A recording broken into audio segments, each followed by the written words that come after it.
Hey, good morning, everybody. This is Robin Ayub from the Localization Fireside chat, and welcome. Welcome back to all of our audience. I have not been recording or posting videos, interviews with our industry leaders for the past few weeks. For the reason is that I took vacation. I hope everybody get the chance to take vacation. Take a recharged a little bit, take a rest, and then come back fully energized, like I am, with a cold bug, energized and a cold bug. That's interesting, and let's get started here. So today I'm happy to be joined by Shaheen Samavati. Shaheen is the co-founder and a CEO of VeraContent, a company that is specialized in global content marketing that is based in Madrid in Spain. And this is where Shaheen is located right now, in Malaga, Spain. And I just came back from Spain, where I spent my vacation in Mallorca. Lovely place.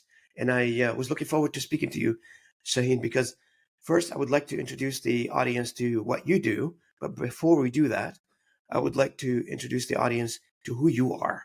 If you don't mind, welcome to the channel. Welcome to our episode number 83. And please introduce yourself to the audience. The floor is yours.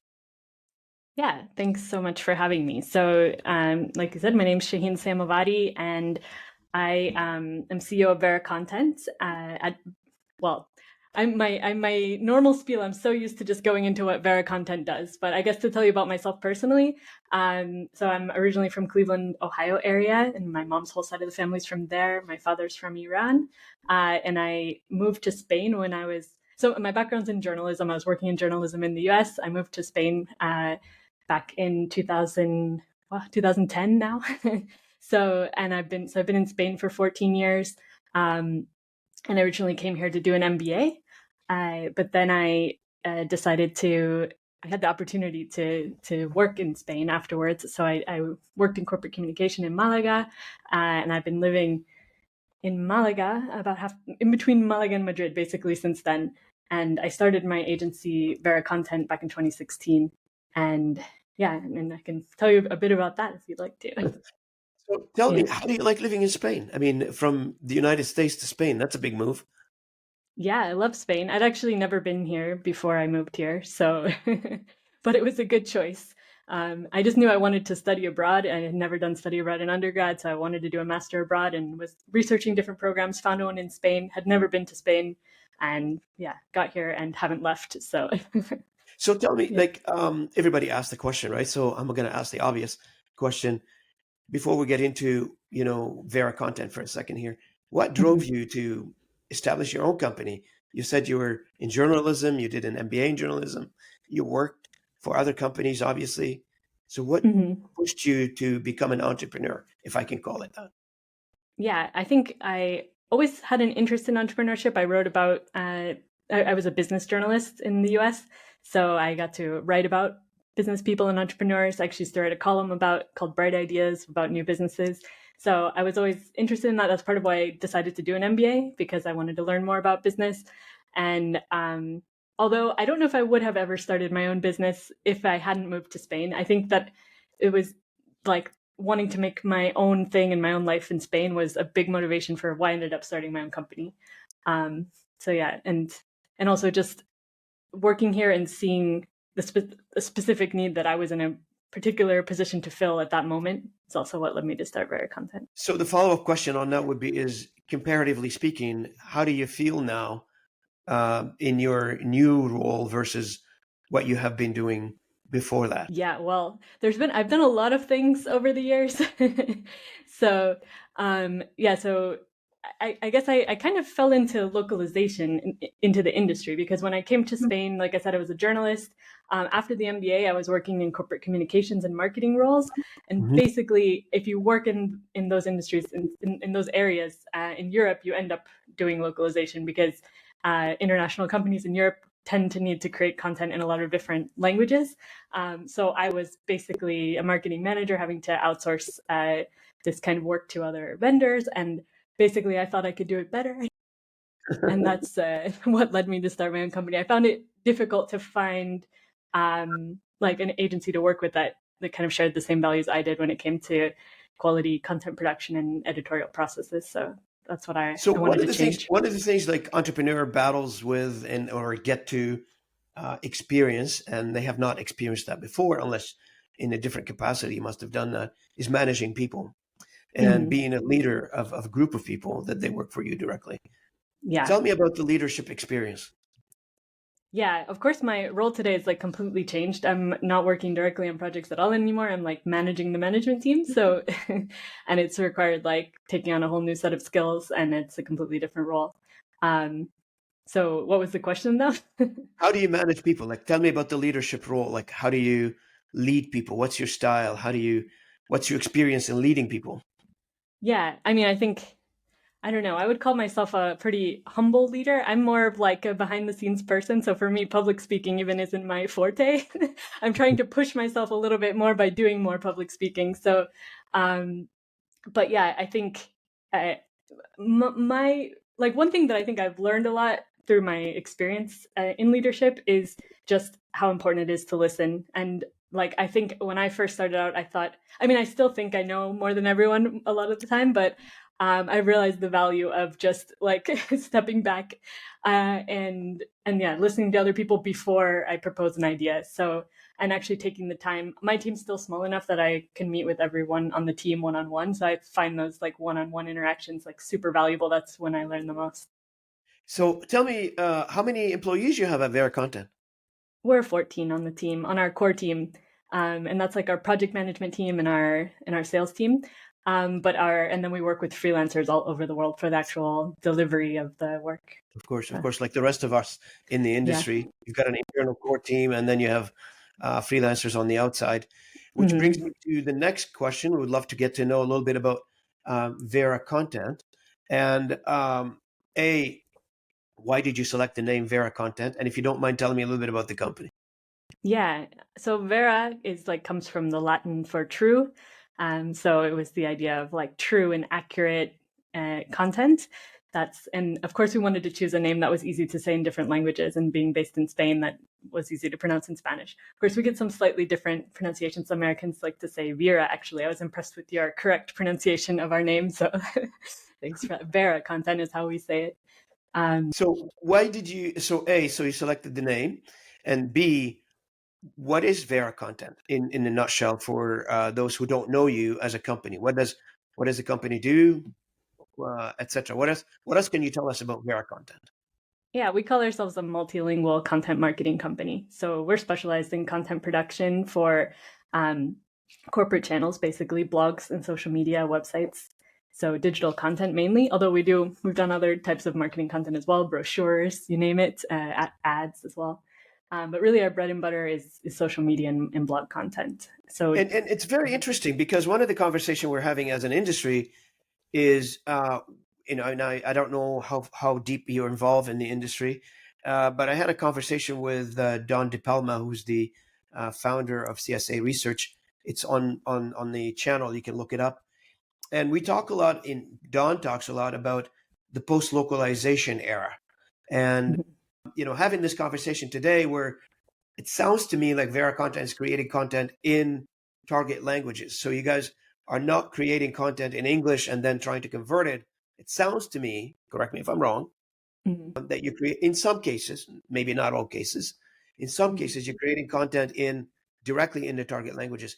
Can we touch on that topic a little bit? What's the Yeah, difference for absolutely. you between creating content in English or creating content in the target language immediately? Yeah, so that's absolutely right. Like the majority of what we do is creating original content in the target languages. Sometimes we have source content in another language that we're adapting, but usually the end result is quite different. So when we take a lot of liberties with it because it's creative content and it needs to be really adapted for the market, mm, depending on the project to some degree or another, the level of adaptation. But definitely with like social media posts, for example, especially now that most social media posts are multimedia, so it means it's not only translating the text, but it's also creating assets for the market. And a lot of that involves really tailoring it, like creating an entirely different asset a lot of the times. So, So from I've been in translation, obviously in the localization industry for the past 21 years. So all I knew really is creating content in one language, then transform it to another language, regardless if it's English or something else. mhm. And speaking 3 languages, I can see the difference Mhm. between creating content, original content in its original language or target and intended language, I would say, versus taking the content and transforming that content into another language. And so, from your experience, from VeraContent experience so far, and how old is your company now? How long you been in eight, business? 8 years. 8 years. Yeah. Okay. So, based on those 8 years of experience, can you talk a little bit about what is the outcome? What is the customer experience that you're feeling toward original content? I mean, I definitely see increasing demand for that. Like, I think a lot more marketers are understanding that, like, if you really want to resonate in an international market, it's not enough to just translate something. So you have to go beyond that. And I think when you have a marketing purpose, um, there's a lot of things to keep in mind with content marketing. Like, it's in terms of SEO and like when we're doing SEO content for a blog, it's like we need to adapt that for the SEO terms that would work in the other language. It's not just the translation. A lot of times there are also like factors to take into consideration, like the topic itself might not work in that market, so it needs to be reworked or think of it as an alternative. So because we do have projects where we basically have a blog in English or in another language, sometimes Spanish. Like we have a lot of Spanish clients as well, but and then we need to adapt that for the other markets. So it's like creating the content calendar, oftentimes informed by one calendar that we have in one language, but adapting it. Then we've had other clients who actually want us to do a completely different strategy, different type of blog. Like they just have different marketing initiatives in the different markets. So we're creating content for those. And so it really depends on the goals for each project. And it sounds like this is where the world is going now, especially specifically for content that is intended for public consumption. And I would Mm-hmm. call what you do blogs, marketing. It's intended to attract. It's intended to bring audience in, to traffic to websites or to a product, etc. For those type of sensitive marketing pieces, I'm assuming, and I feel like based on the many conversations that I've had over the past year and a half since I started this with this channel, this is where the market is going right now. It sounds to me like this is where we're going. Transforming content, it's always, it feels to me, based on the 3 languages that I speak, there's something missing. Mm-hmm. Creating a content in its original format sounds like it's hard hit a lot better than a transformed content. Do you agree? Well, I think there's still a huge amount of demand and need for what you were calling transformed content, I guess, like straight translations. The thing is that now there's so many tools available that like the amount of effort needed from humans to do it is less. Like it's completely changed the way. So of course, for certain areas of translation, like there's a lot of like need for accuracy, and of course things have to be checked. Sure. But I'd say it's not the same as yeah, I think there's like more growth opportunity in content creation and multilingual content creation, and that's why really we decided to focus on that. So. And what I saw on your website, like one of the things that every marketer struggles with, and especially those, and I would say and I don't know, we'll talk about that in a second here.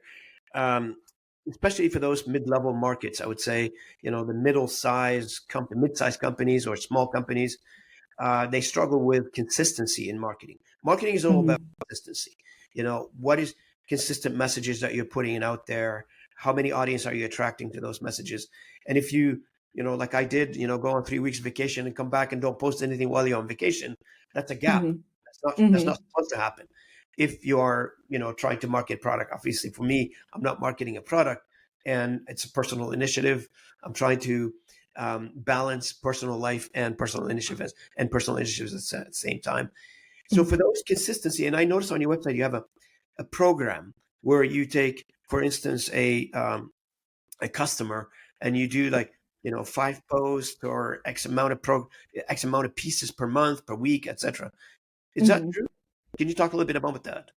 Yeah, so I totally agree. Like, I think there's clearly over the past more than a decade, there's been a shift towards brands becoming publishers, and now every brand is expected to publish as if they were a magazine or whatever. Like, brands used to rely on external publications and publish there and buy advertising there. Now the model has totally shifted thanks to the internet. I mean, this is an old story, but but just for some context, that's like what's brought us to where we are. It's like it's now every brand has to be a publisher, and they're publishing constantly. And a lot of companies, that's just like not their core competency.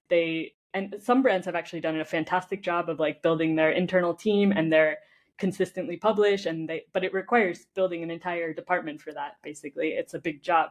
And of course, if you want to do that in more languages, that's even more. So that's why obviously there's an alternative of outsourcing that part of the job, and that's what we do.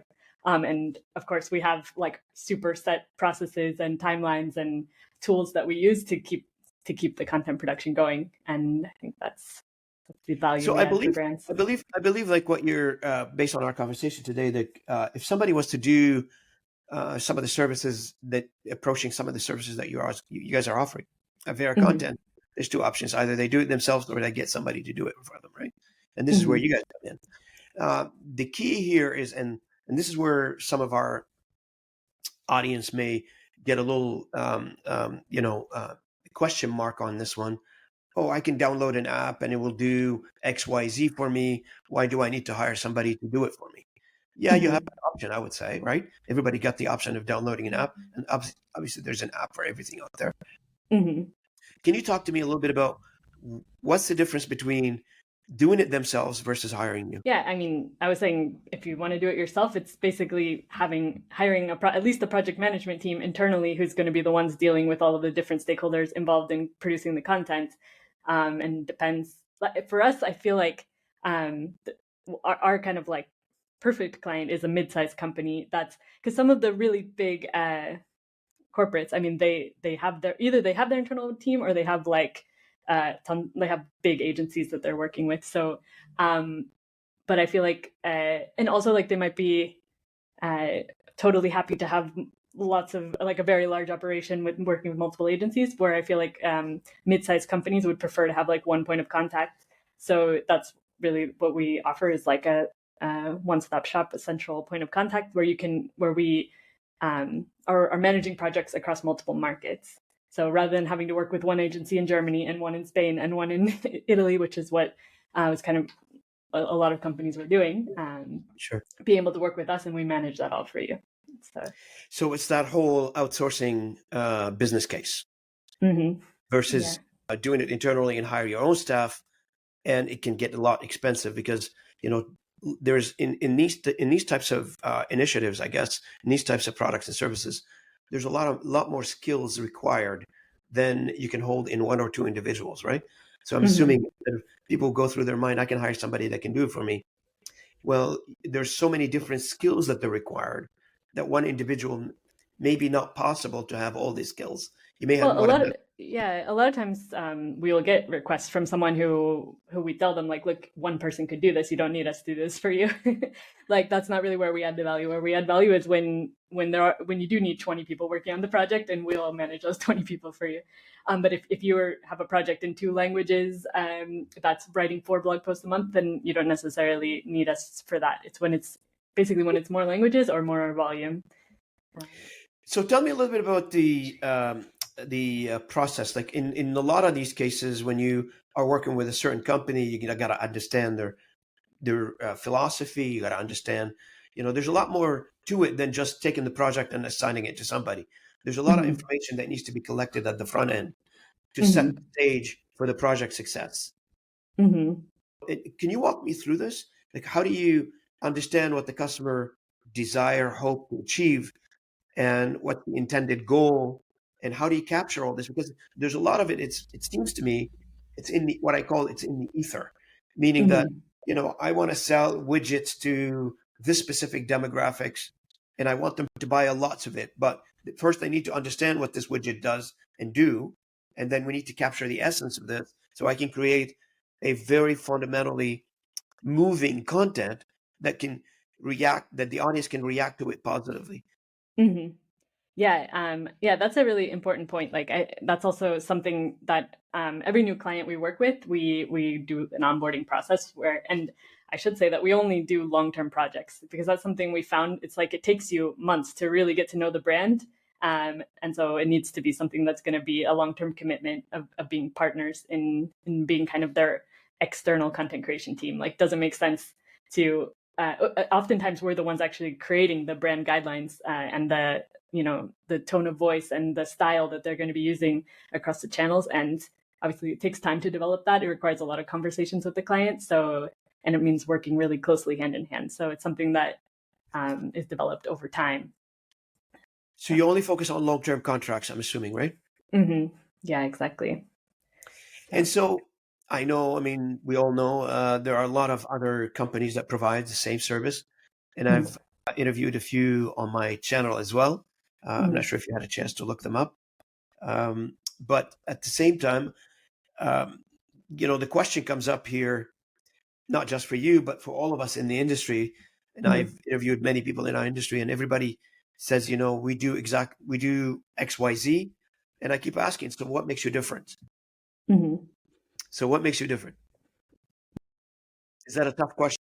Yeah, no, I mean, I think what makes us different, I think what I was kind of explaining at the beginning is that my coming from a background in journalism, I think our approach is really focused on having this editorial process, and we have our little what we say, it's our company values spell out the word care. And so, it sounds a bit cheesy, but really it's like I think it is something that we all live and breathe in the company, is like really paying attention closely to every piece of work that we produce and like taking pride in it, because I think it's so easy to just churn out content, and that's what we really work hard not to do. Like, and a key really that helping us achieve that is the processes, like having multiple check process. Because what I found is that what makes people have pride in their work is being able to show it to someone else and that person telling them that they did a good job.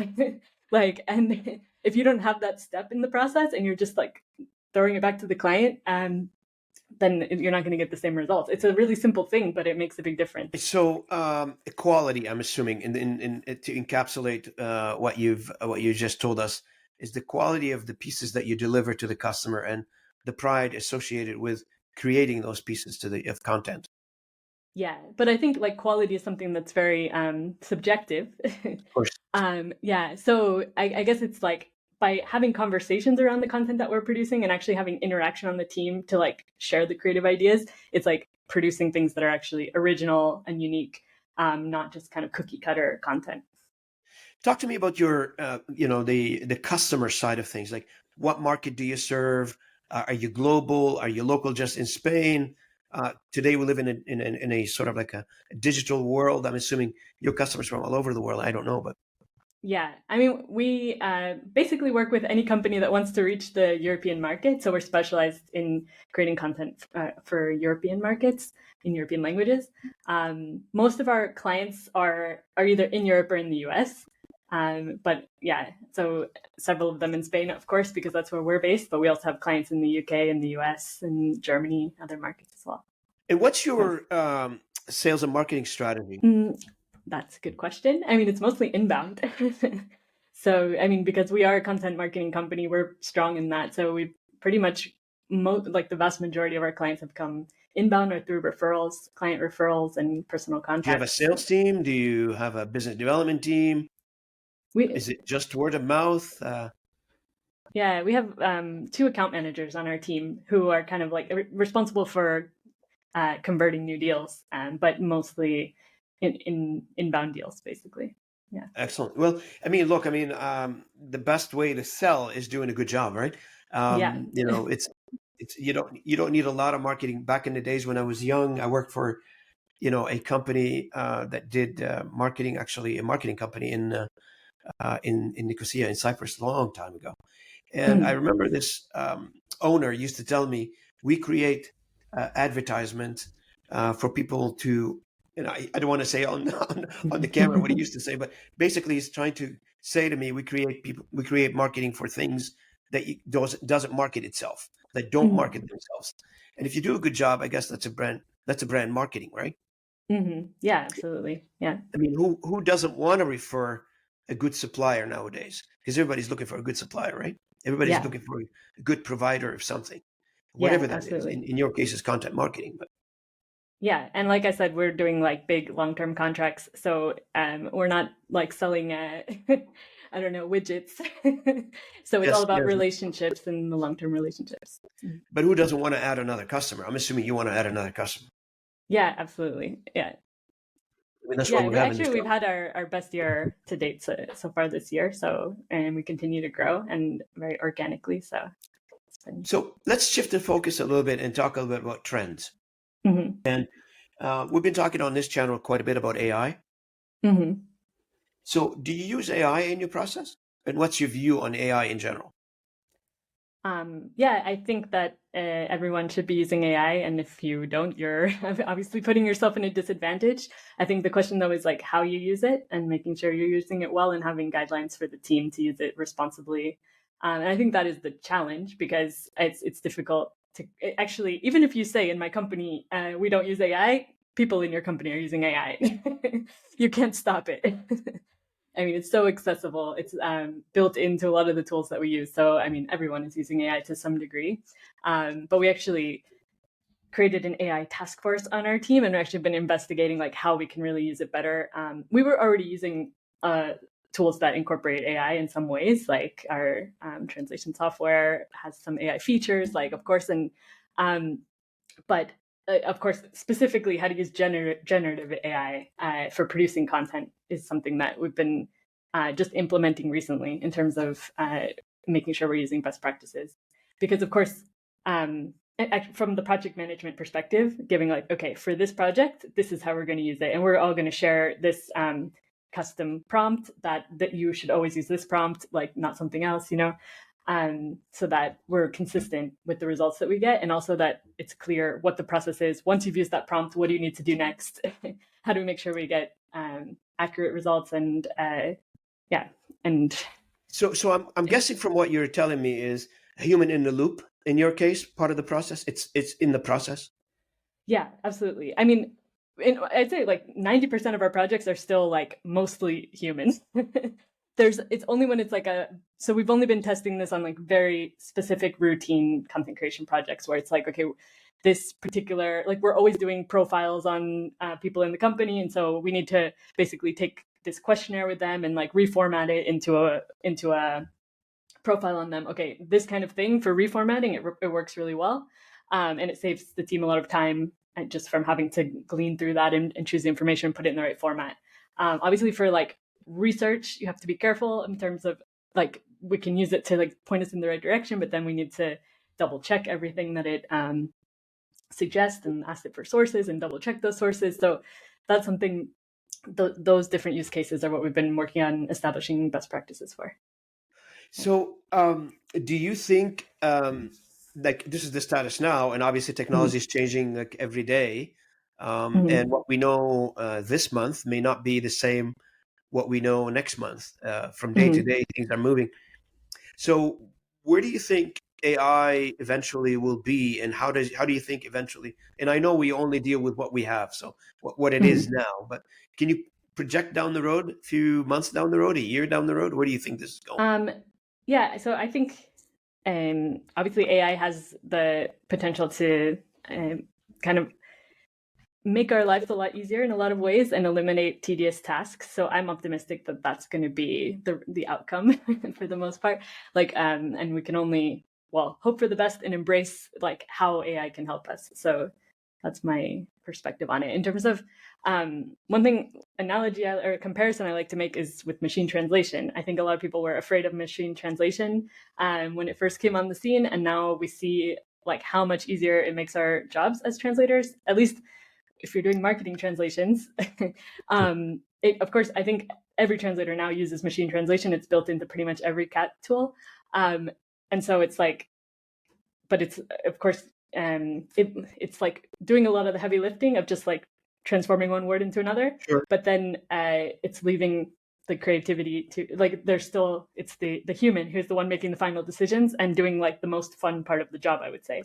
So I hope that it's going to be the same with generative AI. It's like, okay, it's helping us save a lot of time making outlines, looking up information, putting things in different formats. But in the end, it leaves us we're the ones who have to put that creative touch on the end and make the final decisions. And so it's that human creativity that's essential, I think, in any content creation project, and that's just going to become more important.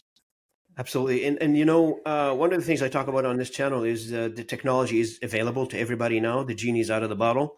and everybody's got access to it. And you're right, you mentioned it earlier, like even if somebody says, we don't use AI, trust me, I've validated this many times. The employees of that somebody is using AI currently, and they don't tell them. Yeah. It's just the genie's out of the bottle. Like I said, the technology is out there, it's available in everything, and they are using it. I see this as like, when I give a tool, whatever tool it is, to somebody, a sculpture, you give them a tool, they create something nice out of it. They create a statue of sort, and things get a little bit, becomes more of a piece of art versus I give a machine translation tool to a unilingual individual who doesn't know this, the target language, and they take things and they put it into machine translation, comes out on the other side, and God knows what's in it, and they start using it. And it's Yeah. sort of scary because if you don't know what you're doing and you're using these types of tools, it's a double-edged sword. You saved money, the cost is lowered, but you open a whole wide area of risk for you. Quality, public, whatever you want to call it, shaming, I would say, because some of these information could be in the public domain and we don't know. And it comes back and says, how do you use this information out there? It's wrong. Plus, in some cases, embarrassing. We have several incidents, and the internet is full of that. And so, how do you you brought up a very good point, because you are using the tool within the constraint or within the controls of the professional. The professional is using the tool in their own professional way. Any advice to those who are unilinguals out there? First, tell them not to use it. But I think if you have like even I think it is like necessary to understand what you're producing. So it's like I wouldn't recommend relying on AI to communicate for you in another language outside of like a just for fun use. Obviously, for in a professional context, absolutely not. I would say for like a like just communication and being understood, it has a lot of applications. And of course, if you have even like a general notion of the language, like AI can help you communicate a lot better in that language. So that's really cool. Like my husband has a website and he is a Spanish speaker who speaks really good English, but he writes much better in English now, thanks to AI. So he uses it just to improve his texts. So it does and I do help the in the same. learning process, right? It does help in learning. Yeah, absolutely. Because even for me, like not just on the language side of things, I mean, I've seen myself learn, refresh my learning, I guess, in some cases in certain topics, programming, etc. It's very helpful that way, but you need to have the basic knowledge of the topic. That's my conversation on this one. That's my point. Yeah, I think it's like you get out kind of what you put in. So like the quality of what you get out is corresponds to the quality of what you put into the tools. So tell me, now stepping back a little bit, and if you are in a leadership position and you want to, the question would become is, what advice would you give to somebody who is considering their content to go global, and besides reaching out to you, but maybe a little bit more in-depth advice, I guess. Like for someone who like wants to start localizing their content. Yeah. So let's say, I mean, not localizing. I mean, I'm just giving you a scenario. So Yeah. I'm a company, I'm located in the US. I've got product and services. I'm targeting Europe. What the first thing I should do? Okay. Well, I mean, I think there's a lot of steps, but I'd say basically considering your business strategy, first of all, and like prioritizing which markets you want to reach, because Europe isn't one market. So it's very diverse and very, very different, very different approaches are needed in the different markets. So I've actually seen that happen a lot. Like companies trying to enter all of Europe at once, and I think that can go wrong.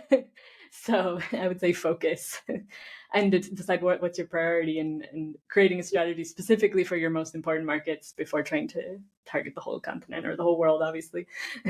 So now that we have the strategy is created, and I am, for instance, based on the strategy, I want to enter Portugal with my product and services. So what do we do next?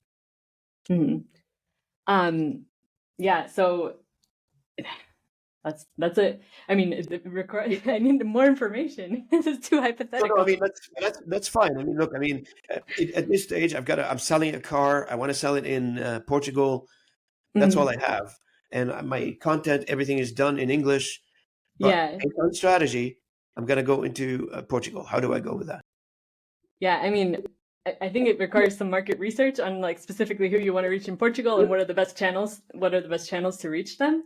You can look at what strategies have worked for you in other markets and see if it makes sense to duplicate that in Portugal. But I think it makes sense to obviously look, depending on the market, it might have very different trends in terms of like which platforms are more popular or what channels work. Well, So. obviously, look, I mean, obviously, look, there's a lot more in-depth analysis that needs to take place, market research, feasibility of the market, do we have a possibility of selling these widgets, whatever we're Mhm. taking them to whatever market? Those questions have been answered. Mhm. And now that we are at a place where, I'm almost ready to ship that product, and I need my user manuals, I need my marketing material, I need to advertise, I need to put some content dedicated for that region. I guess this is where the stage we're in right now. Mhm. Yeah. Okay. And for Well. that, I guess I'm assuming uh, you either can recycle what they worked for them in the U.S. into Mhm. that market, or create a different content for that specific market. Am I correct? Mhm. Mhm. Yeah, I mean, a lot of times, like with when a client, for example, wants to do a localized social media strategy, like specific to a market, we would start out by doing a series of meetings with them on like to define the basic goals for that market, and then figure out like define the content, the types of content they want to produce, like what's going to be the unique kind of twist they're going to have, and like and yeah, Obviously. creating like content types, because I think that's like if you want to create consistent content, it's like you need to have a really clear plan. So just creating that plan that's in line with the strategy for the market first. All right. So, the shifting a little bit down through our conversation here, the next thing is for me is to ask you, what do you like the audience to know about Vera content that we have not yet covered here in this conversation? Did I miss anything that you probably would like to bring out?